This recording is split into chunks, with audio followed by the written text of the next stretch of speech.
¿Alguna vez te has sentido abrumado por el incesante bombardeo de motivación en redes sociales? Esa presión constante por ser más productivo, más fuerte, más alfa, sin importar el costo, te venden el éxito, la felicidad, la invencibilidad. Y a menudo lo hacen usando una palabra muy particular: estoicismo. No es una moda ni una pose fría.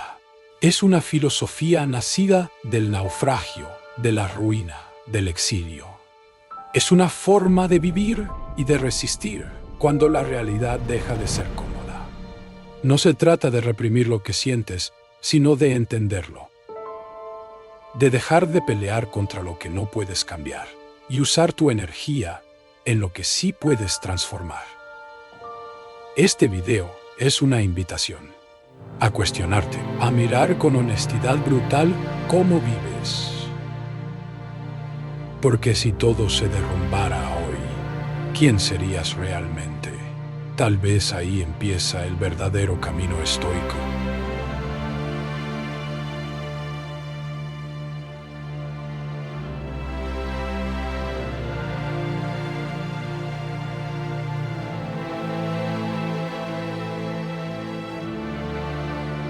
¿Y si te dijera que esa versión que te han vendido es una distorsión? Que lo que hoy se promueve como estoicismo es, en realidad, una motivación tóxica que despoja a una filosofía milenaria de su verdadero poder y propósito. En este video vamos a desenterrar la verdad. Vamos a ver cómo una de las filosofías más profundas y liberadoras de la historia fue convertida en una herramienta para la autoexplotación y la resignación pasiva. Prepárate para cuestionar todo lo que creías saber. Porque el verdadero estoicismo no es para robots, es para humanos, y su mensaje, hoy más que nunca, es una revolución.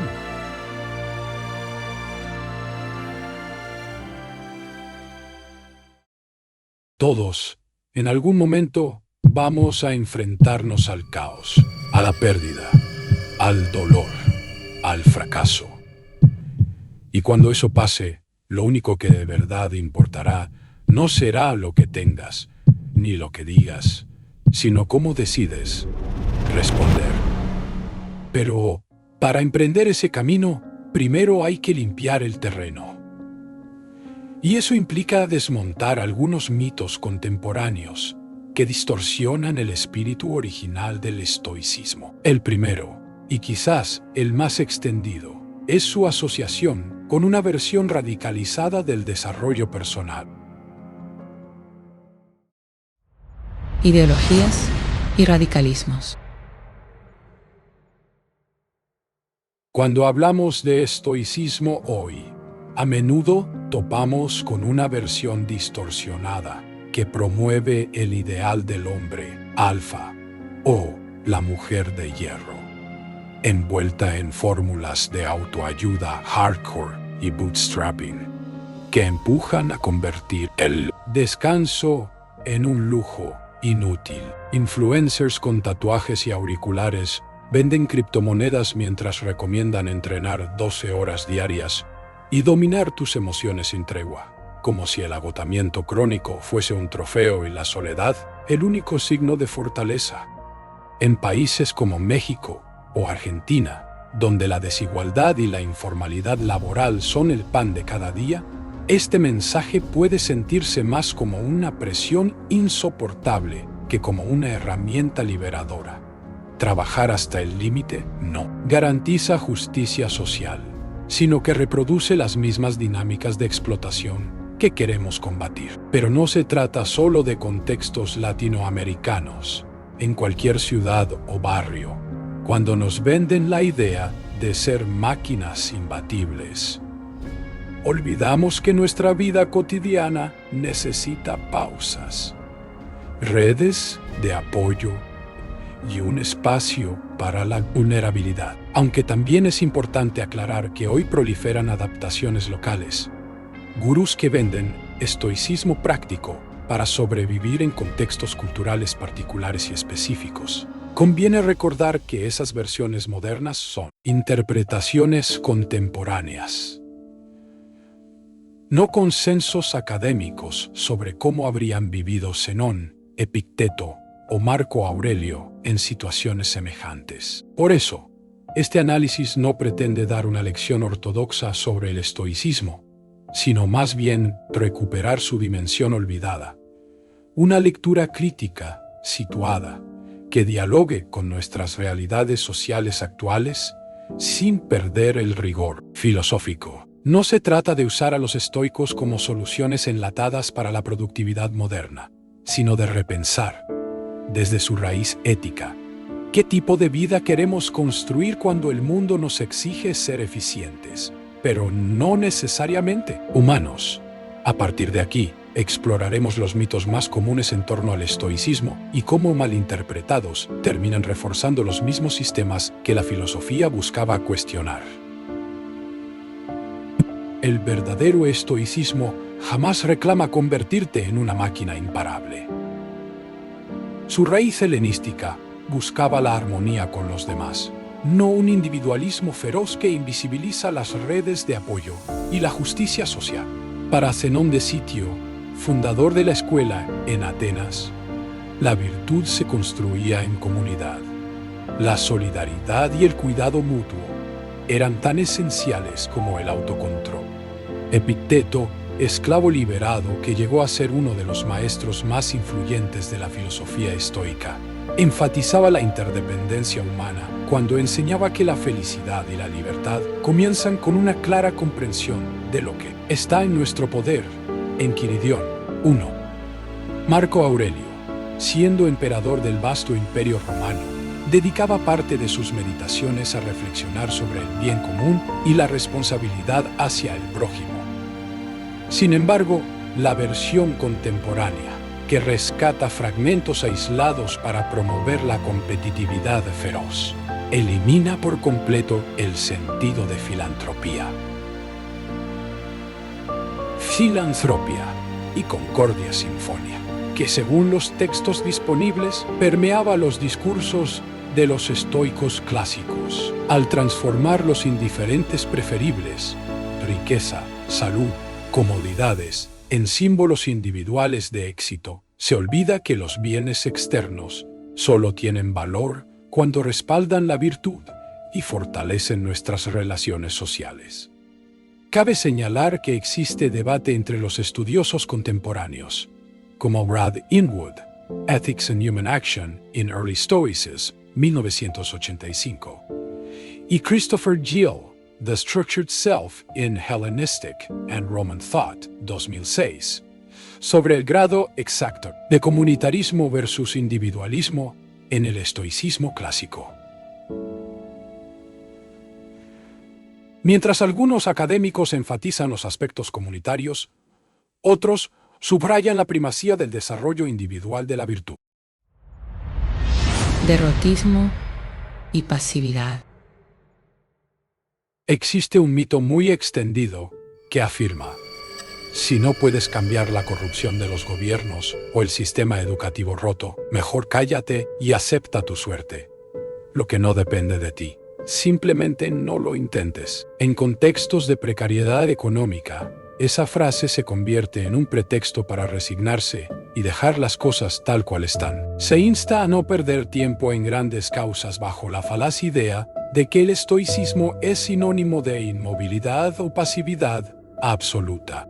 Sin embargo, el estoicismo auténtico, tal como lo enseñó Epicteto en el siglo I después de Cristo, no promueve la inacción, sino la claridad estratégica. Distinguir entre lo que está bajo nuestro control, nuestras decisiones, nuestras actitudes, nuestras pequeñas acciones diarias, y lo que no, los caprichos del poder, los vaivenes del mercado, la opinión ajena. Epicteto no aconsejaba un silencio estéril, sino enfocar el valor y la energía en donde realmente pueden generar impacto. Es importante mencionar que los especialistas como William Irvine, A Guide to the Good Life, 2008, y Donald Robertson, How to Think Like a Roman Emperor, 2019, discuten hasta qué punto los estoicos clásicos promovían el activismo político directo. Mientras algunos textos sugieren participación cívica activa, otros enfatizan el retiro contemplativo. La interpretación varía según la fuente y el contexto histórico específico. En este caso, no se trata de resolver el debate académico, sino de asumir una postura ética frente al presente. Aunque las fuentes clásicas ofrezcan matices, este análisis toma partido. El estoicismo, bien entendido, no es una excusa para la apatía, sino una herramienta para la acción lúcida. No buscamos refundar la polis griega, pero sí reconocer que nuestras decisiones cotidianas, aunque pequeñas, pueden sostener un tipo de resistencia digna frente a la injusticia. Aquí, más que una doctrina cerrada, el estoicismo funciona como brújula moral, una invitación a actuar con propósito en medio del caos, sin negar las limitaciones, pero tampoco entregándose a ellas. De hecho, varios estoicos participaron activamente en la vida pública. Marco Aurelio, aun siendo emperador, dedicó parte de sus meditaciones a reflexionar sobre la utilidad del sufrimiento y la responsabilidad que tenemos unos con otros. Lejos de abandonarse al derrotismo, él veía en cada contratiempo una guerra contra los partos, la plaga antonina, una traición, una oportunidad para poner en práctica la virtud. Supresión emocional y egocentrismo.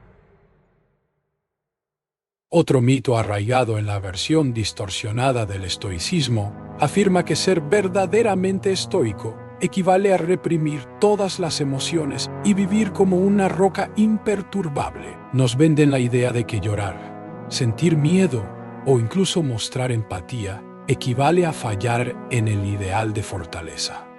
Sin embargo, esta caricatura no tiene fundamento frente a la enseñanza original de los estoicos clásicos. Desde Zenón de Sitio, Epicteto y Séneca hasta Marco Aurelio, los estoicos reflexionaron profundamente sobre las emociones, pero no para negar su existencia, sino para entenderlas. En la obra sobre las pasiones de Crisipo, 279-206 a.C., tercer director de la escuela estoica y considerado su segundo fundador, se explica que esas pasiones, ira, miedo, envidia, no son instintos incontenibles, sino juicios erróneos sobre lo que es bueno o malo.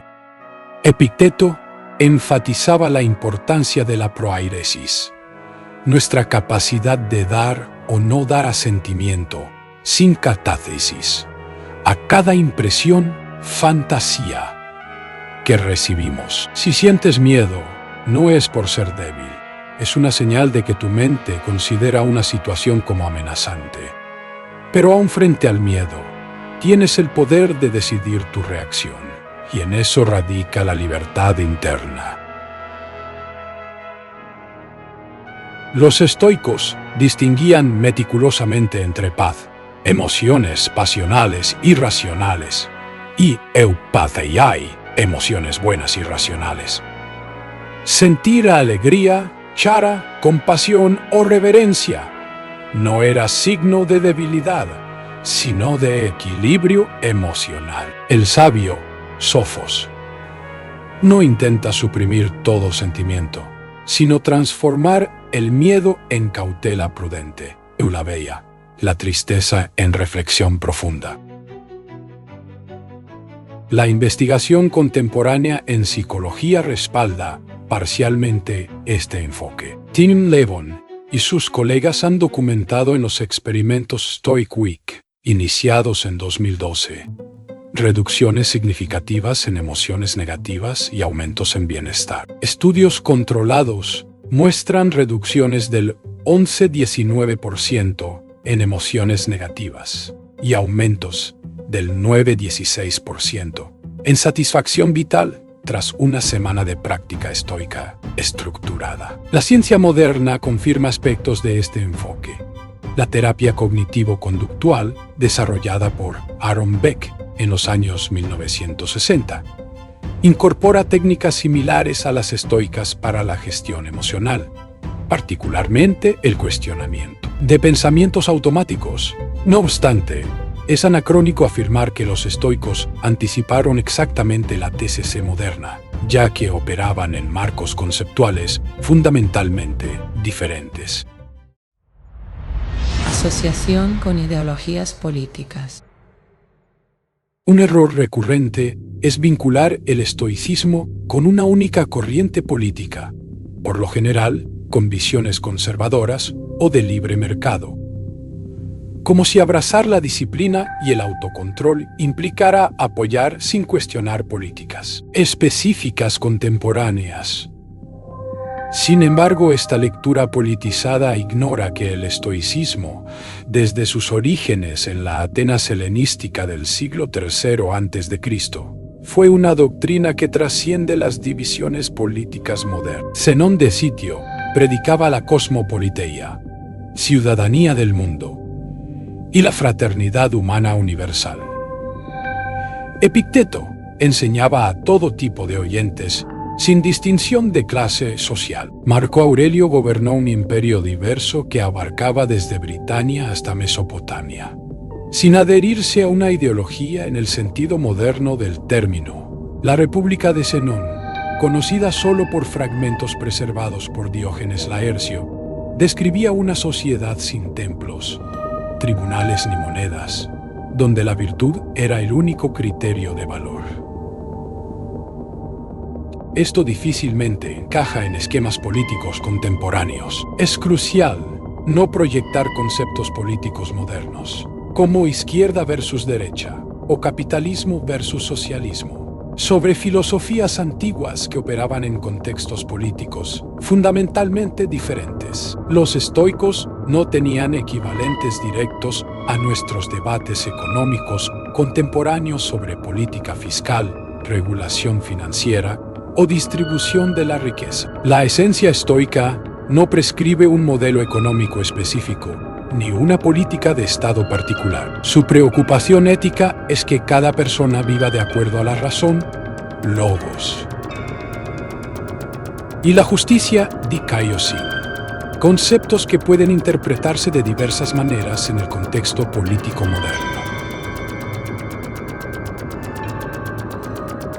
Hemos explorado cómo el estoicismo, a pesar de su riqueza, ha sido a menudo malinterpretado y distorsionado, especialmente en su relación con ideologías políticas modernas. Pero ahora es momento de girar la mirada, dejar atrás las caricaturas y las simplificaciones, para adentrarnos en el corazón de lo que el estoicismo realmente propuso. Una filosofía profundamente práctica y una ética de vida diseñada para transformar nuestra existencia desde adentro. Filosofía práctica y ética de vida.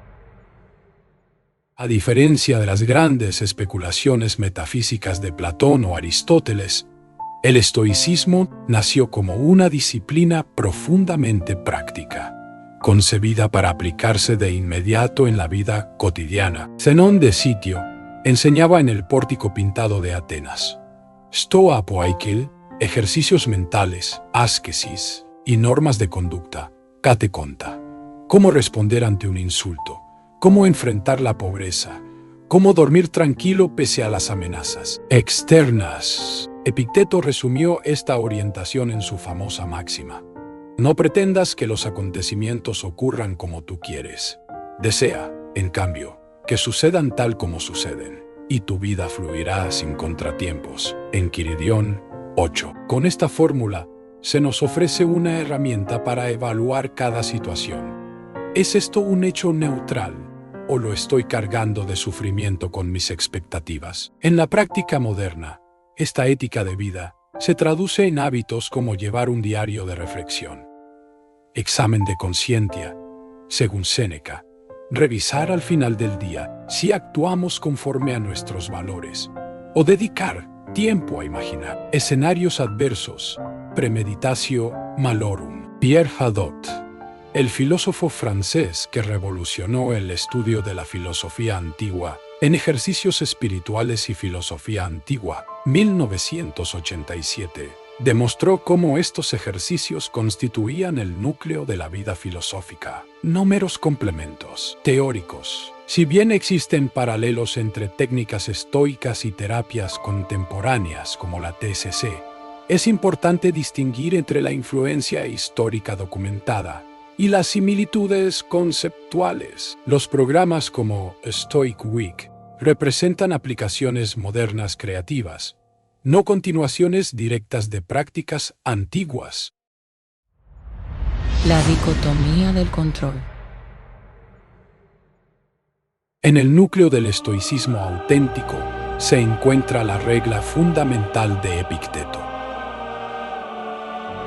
Algunas cosas dependen de nosotros y otras no, en Quiridión 1. Esta dicotomía del control clasifica todo lo que podemos controlar como nuestras opiniones, doxai, deseos, orexeis, aversiones, eclinai, y acciones, energiai, mientras que escapa a nuestro dominio el cuerpo, la fortuna, la reputación o la voluntad ajena.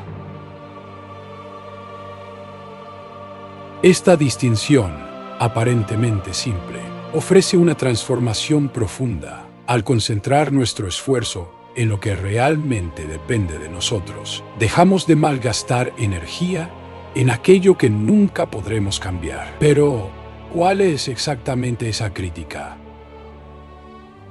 Robertson señala que la vida real es más compleja que una simple división entre lo que controlo y lo que no controlo. Existe una tercera categoría que los estoicos originales reconocían: aquello que podemos influenciar sin controlar completamente. Piénsalo, tu salud no está bajo tu control absoluto. Puedes hacer ejercicio religiosamente, comer perfectamente y aún así desarrollar cáncer por factores genéticos. Pero tampoco está completamente fuera de tu control como el clima de mañana, tus hábitos diarios, lo que comes, cómo duermes, si haces ejercicio. Influyen significativamente en tu bienestar, aunque no lo garantizan. Esta zona gris incluye nuestras relaciones. Puedes ser amable y considerado, pero no puedes forzar que alguien te ame. Nuestro éxito profesional. Puedes trabajar diligentemente, pero no controlas las decisiones de contratación. Incluso nuestra reputación. Puedes actuar con integridad, pero no puedes controlar cómo otros interpretan tus acciones. La versión simplificada de la dicotomía podría llevarte a ignorar completamente tu salud, porque no la controlas, o a obsesionarte con el resultado de una entrevista de trabajo, porque sí puedes influir en ella. La tricotomía estoica te invita a un enfoque más matizado. Invierte energía y esfuerzo en lo que puedes influenciar, pero mantén expectativas flexibles sobre los resultados. Marco Aurelio lo entendía perfectamente. Como emperador, sabía que podía influir en las políticas del imperio, en la moral de sus tropas, en la justicia de sus decisiones. Pero también sabía que no podía controlar las rebeliones, las plagas o las traiciones. Su Meditaciones refleja constantemente esta tensión. Actuar con propósito mientras permanece desapegado de los resultados. Esta distinción no es mera sutileza académica.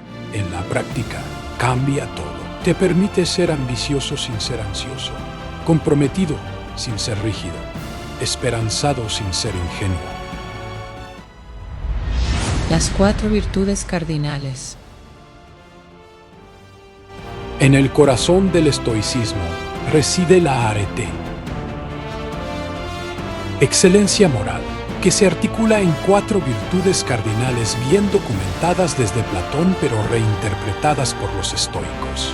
Prudencia, sabiduría, phronesis, la capacidad de discernir entre lo bueno, lo malo y lo indiferente, aplicada a cada decisión diaria.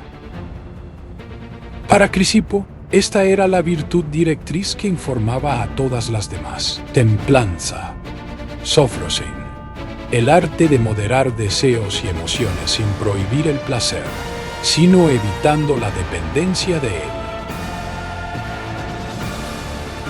Séneca la describía como la salud del alma, justicia, dikaiosin.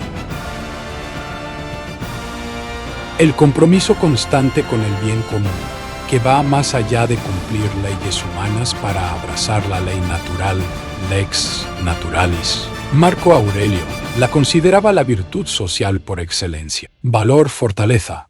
Andreia, la fortaleza moral que permite enfrentar el miedo y el dolor con ecuanimidad. Ataraxia. No es temeridad, sino coraje informado por la prudencia.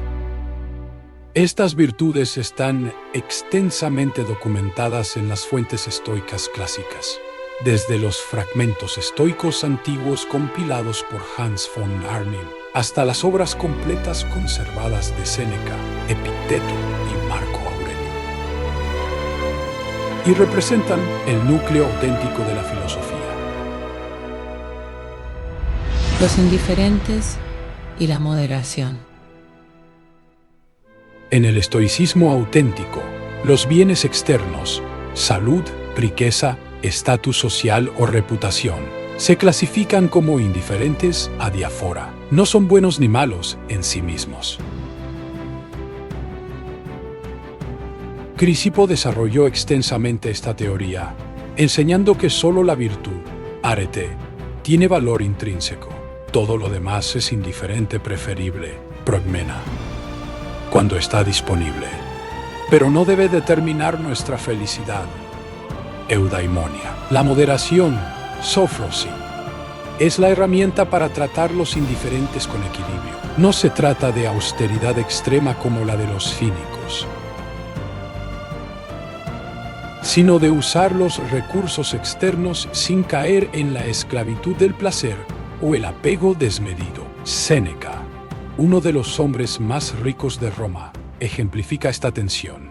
Disfrutaba de su riqueza, pero estaba preparado para perderla. En sus cartas a Lucilio, especialmente las cartas 17 y 18, describe ejercicios de pobreza voluntaria para mantener la perspectiva. Aceptación de la muerte. Para los estoicos, la muerte no es un tabú, sino un acontecimiento natural. Catafusin. Marco Aurelio nos insta a recordar la inevitabilidad del fin. Recuerda que de las cosas que han existido, muchas han dejado de existir, y de las que existen, muchas perecerán. Meditaciones 4:35. Esta práctica del memento mori busca dotar de urgencia y propósito a cada instante, no generar pesimismo. Séneca aconsejaba pensar cada día como si fuese el último. No para vivir en terror, sino para valorar plenamente el presente. La psicología contemporánea ha estudiado estos efectos. Investigaciones sobre saliens de mortalidad muestran que recordar la muerte puede, paradójicamente, aumentar la apreciación por la vida y motivar comportamientos más auténticos. Terror Management Theory, desarrollada por Becker, 1973. Obstáculos como oportunidades. Marco Aurelio escribió: el impedimento a la acción hace avanzar la acción. Lo que se interpone en el camino se convierte en el camino. Meditaciones 20:20. Esta máxima invita a un replanteamiento activo. Cada obstáculo puede revelar la ruta hacia nuestra mejora. Los estoicos veían en las dificultades no castigos del destino, sino gimnasia, entrenamientos, para fortalecer el carácter. Ryan Holiday popularizó este concepto en The Obstacle is the Way, 2014. Aunque su interpretación empresarial a veces simplifica la profundidad filosófica original. Existe investigación moderna sobre crecimiento postraumático, Tedeschi y Calhoun, 1996, que sugiere que algunas personas reportan crecimiento personal significativo tras adversidades mayores. Sin embargo, es importante no equiparar directamente conceptos psicológicos modernos con filosofía antigua sin las debidas precauciones metodológicas. Llamada a la reflexión. Hemos recorrido cómo el estoicismo auténtico difiere de sus interpretaciones contemporáneas, distorsionadas. La filosofía estoica ofrece herramientas concretas para la vida diaria, basadas en principios sólidos, documentados en fuentes históricas, que abarcan más de 5 siglos de desarrollo intelectual. Sus pilares esenciales, verificables en las fuentes primarias, son claridad de enfoque. La dicotomía del control nos permite dirigir energía donde realmente importa, liberándonos de la ansiedad improductiva. Virtud en acción. Las 4 virtudes cardinales son la brújula ética documentada en fuentes clásicas, no abstracciones teóricas sino guías prácticas para la toma de decisiones. Equilibrio emocional. La gestión de emociones a través del examen de juicios, crisis, no su supresión, reconociendo que somos seres sintientes capaces de razón. Perspectiva cósmica. La comprensión de nuestro lugar en el orden universal, logos, como seres racionales interconectados, no como islas de individualismo feroz. Es importante recordar que, mientras los principios fundamentales del estoicismo están bien documentados históricamente en obras como las diatribas de Epicteto, las cartas y diálogos de Séneca y las meditaciones de Marco Aurelio, muchas de sus aplicaciones contemporáneas representan interpretaciones modernas que, aunque pueden ser valiosas y estar basadas en principios sólidos, no deben presentarse como hechos históricos establecidos. El estoicismo auténtico ofrece un marco robusto para el crecimiento personal y la vida ética, pero requiere un estudio cuidadoso de las fuentes primarias y una distinción clara entre las enseñanzas históricas y sus aplicaciones contemporáneas. En esa honestidad intelectual radica su verdadero poder transformador. Porque al final, cuando llegue tu momento de enfrentar el caos, no importará cuántos memes estoicos hayas compartido ni cuántos libros de autoayuda tengas en la estantería. Lo único que importará será si has cultivado, día a día, la claridad para distinguir lo que depende de ti y el valor para actuar en consecuencia. Si has llegado hasta aquí, probablemente sientes que algo resuena en ti.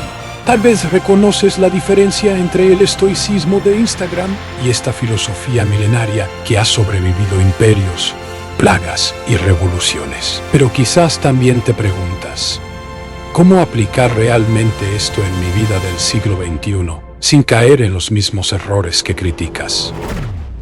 Es una pregunta legítima y honesta, porque sí se puede hacer. Se puede tomar una filosofía de hace 2000 años y adaptarla responsablemente a nuestros contextos modernos, a la ansiedad de las redes sociales, a la precariedad laboral, a las crisis climáticas y sociales que Marco Aurelio jamás imaginó.